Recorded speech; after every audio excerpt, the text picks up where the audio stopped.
Olá, sejam muito bem-vindos para mais uma aula dentro da disciplina de Práticas 2, hoje, semeio microbiológico.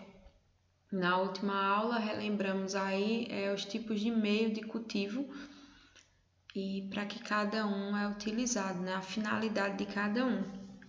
Hoje iremos relembrar como depositamos essa amostra no agar, né, no meio de cultivo. Então, como é que fazemos os semeios microbiológicos para que possamos aí estudar esses micro-organismos e definir tanto a medicação que vai ser utilizada, quanto que tipo de micro-organismo é esse, seja fungo, bactéria, que classificação é, que família é, a que pertence.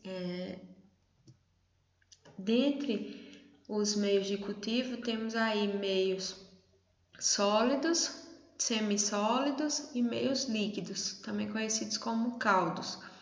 Para cada tipo, para cada situação, vamos escolher o meio específico para semear, né? E dependendo do meio escolhido, temos aí semeios de algumas formas, dependendo também da técnica que vai ser executada, qual é o tipo de exame que eu vou fazer. Então, eu tenho semeios específicos para determinada técnica que eu vou utilizar. No caso, quando a gente utiliza meio sólido, que é no caso das placas de Petri, aí a gente faz os semeios com alça bacteriológica. Quando fazemos em meios semissólidos, usamos o agulhão, fazendo uma picada central. Quando utilizamos os caldos, pegamos uma alçada dessa amostra e transferimos para o tubo onde vai conter o caldo. Então, semear basicamente é depositar, plantar, digamos assim, aquela amostra em um meio que vai favorecer o crescimento dela. Então, aquele meio vai ter nutrientes que vão possibilitar esse micro-organismo de crescer.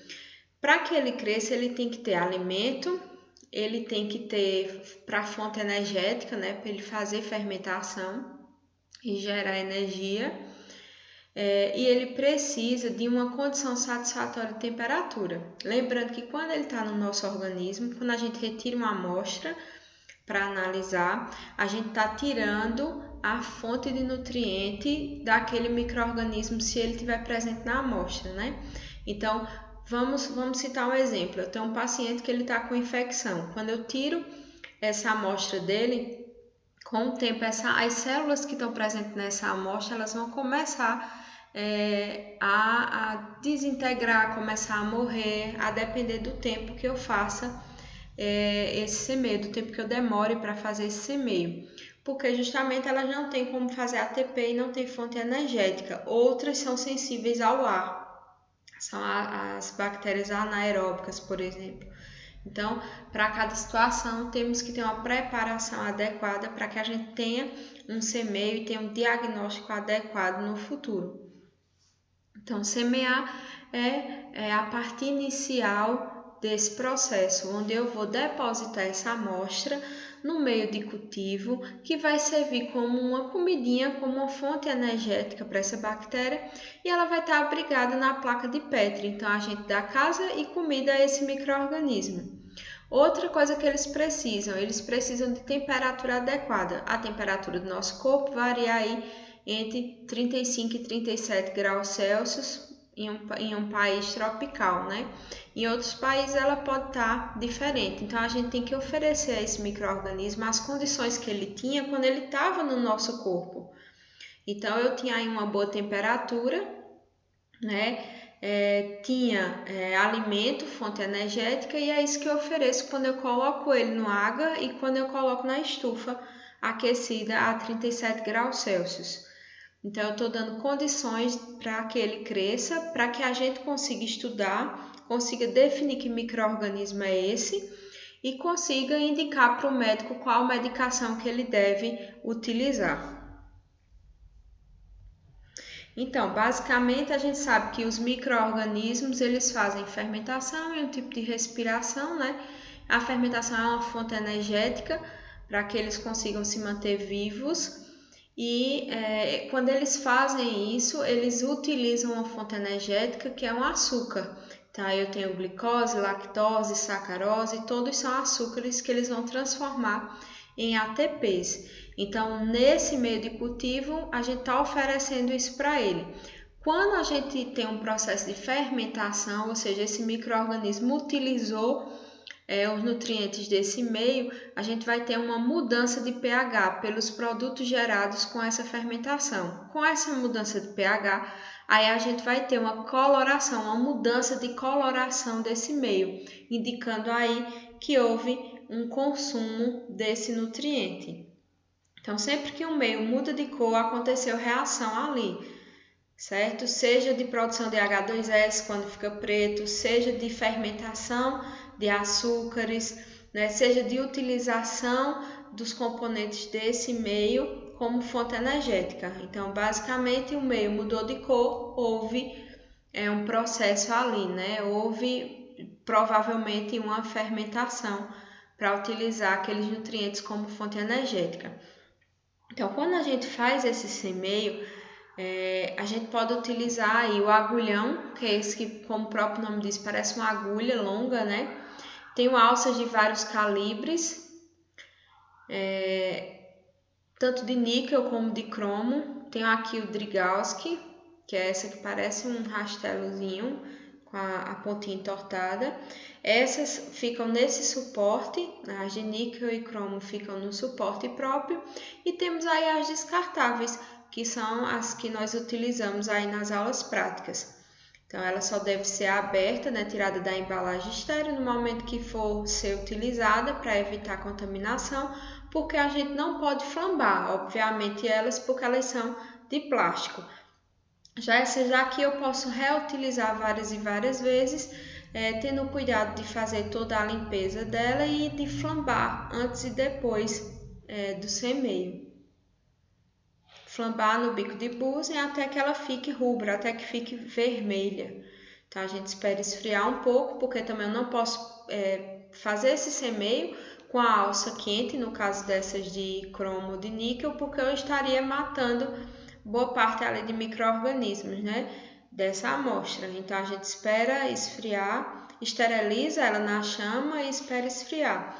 Lembrando também, para semear, a gente tem a proteção do bico de búzia. Eu tenho ali 10 centímetros em volta da chama, que vão me dar essa margem de segurança. A gente só faz o semeio por trás da chama do bico de búzia para impedir que, se algum micro-organismo, algum esporo de fungo, alguma coisa saia da placa, que não nos alcance, né? Que não chegue até nós. Então, a chama elimina essa uma barreira de proteção para eliminar uma possível aí contaminação, tanto de bancada, né, como entre nós e o semeio. A utilização dos materiais. Podemos utilizar aí placas de Petri, né, de vidro ou descartável. As de vidro são reutilizáveis, sendo esterilizadas, e as de plástico são descartáveis. Essas de plástico, ela pode vir com uma divisória, uma placa só dividida ao meio, ou ela pode vir com 3. Então, eu posso fazer sem risco nenhum de contaminação 2 a 3 pacientes em uma placa só, economizando aí meio. Ou eu posso fazer esse mesmo semeio de 3 pacientes ou até 4 em uma placa só, porém fazendo estrias menores para que não haja contaminação de um paciente com o outro, de uma estria do paciente com a do paciente vizinho. Tubos, né? Culturas são aí os caldos ou meios líquidos, que a gente pode fazer também, tubo de vidro ou de plástico, alguns já vêm pronto, assim como as placas de Petri, alguns laboratórios já compram elas prontas, já com o meio, então não tem que se confeccionar o meio, como a gente viu na outra aula. Tubos também, alguns tipos de meio aí são comprados em tubos e já vem pronto. Então, laboratórios que não têm uma rotina microbiológica muito grande preferem comprar a placa já pronta com o meio do que fazer esse meio no laboratório. Já os que têm uma rotina maior, ficaria muito caro e inviável fazer isso. Então, é melhor comprar o AGA e confeccionar o meio.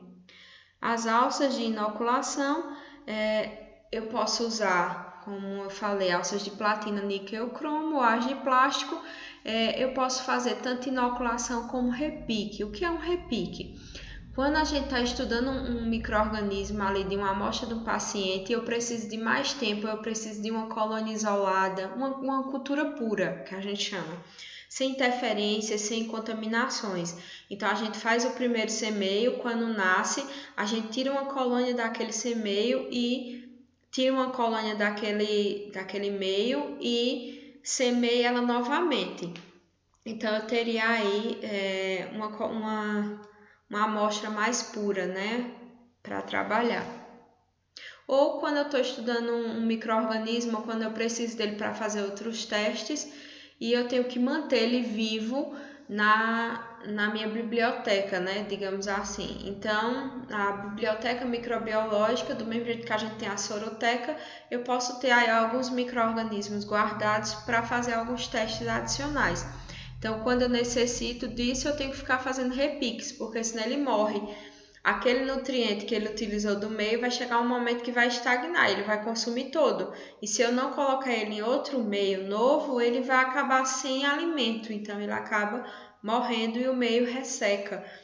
Então, a gente faz o repique. Então, toda vez que eu transfiro de um lugar para o outro, uma colônia de um meio para o outro, fazendo esse semeio, eu estou fazendo um repique, uma transferência. Agora vamos para os tipos de semeio. Eu tenho aí a estria simples, que também conhecida como estria sinuosa ou em zigue-zague, né? Aqui eu tenho um paciente só por placa. Se eu for fazer mais de um paciente como essa outra imagem, eu terei que fazer esse semeio menor. Aqui a gente tem uma falha, um erro grande aí nesse semeio. Aqui eu tenho dois pacientes muito próximos, ó, uma estria encontrando na outra.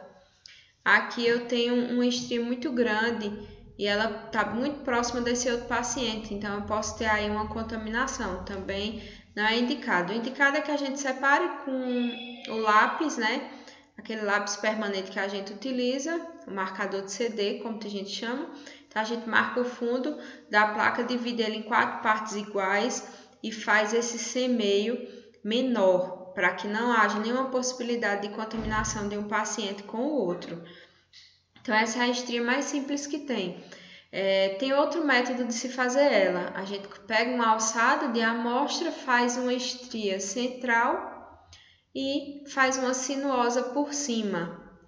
Lembrando que essa daqui a gente tem que fazer o esgotamento. Então, o que eu chamo de esgotamento é quando eu pego e faço zigue-zague em um lugar só, sem correr, né, sem andar com essa estria.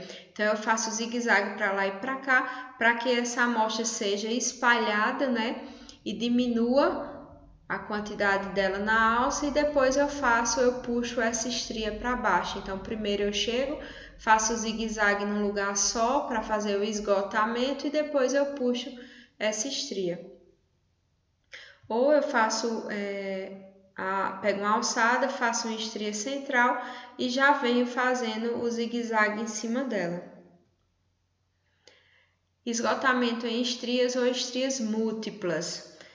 Quando a gente tem aí, característico de quando eu preciso fazer contagem de colônias. Então, quando eu preciso de colônias isoladas para estudo, eu preciso que essa amostra esteja o mais diluída, digamos assim, né? Não, a gente não está lidando com meio líquido, mas que ela esteja mais, que eu perca essa concentração. Então eu vou espalhando essa amostra para que no final eu tenha várias colônias isoladas e consiga fazer os testes dela. Aqui eu tenho várias, ó, isoladas, e aqui eu não tenho colônias isoladas, e as que eu tenho, provavelmente eu não conseguiria pegá-las, né? Porque são muito próximas uma das outras. Então as isoladas são essas aqui e eu conseguiria estudá-las melhores. Então eu posso fazer múltiplas estrias em 4 estrias ou em 3 estrias. Aqui eu tenho 3, ó, aqui eu tenho 2, aqui eu tenho 4. 1, 2, aí 3, 4. Aqui não dá para ver muito bem, mas tem outra estria. Então, essa utilização desse tipo de estria é quando eu estou procurando colônias isoladas, quando eu necessito ter aí de colônias isoladas para a pesquisa. Tem aí a técnica de distensão, muito utilizada para a gente fazer o TSA, o teste de sensibilidade a antibióticos, ou o antibiograma, né, como também é conhecido, onde a gente tem que fazer um semeio em todo o agar. Então, eu não posso deixar espaços. Essa imagem aqui, vejam que eu tenho espaços entre elas, né? Eu não posso. Eu tenho que fazer uma distensão em várias direções da placa para que eu tenha toda a amostra em toda a placa. Esse tipo de semeio ele pode ser feito com alça, mas ele é muito indicado se fazer ele com o suave, porque eu consigo espalhar melhor essa amostra por toda parte. Então eu tenho que fazer quase aí um tapete de amostra em cima desse meio. Então não pode ficar nenhum lugar que não tenha amostra, não tenha semeio. E depois a gente vem e faz, coloca os discos, né, de antibiótico para ver a formação ou não de halo. Inibição, né, para ver se eu tenho sensibilidade ou resistência desse micro-organismo o antibiótico presente nesse disquinho. Posso fazer também com essa alça, que já é própria para esse tipo de semeio, a Drygalski. Aqui eu tenho tipos de semeio em tubos. Aqui são semeios de sólidos e semissólidos em tubo, onde a gente faz esse agar e depois inclina o tubo para que ele fique com uma inclinação de agar e eu consiga estriar em cima dele. Então eu venho, faço uma estria até o finzinho. Posso fazer essa estria sinuosa simples, né, em zigue-zague. Posso fazer a estria reta e nos semissólidos ou em alguns meios a gente faz a picada central, que é só uma inoculação reta nesse meio. Muito obrigada a todos e um bom estudo.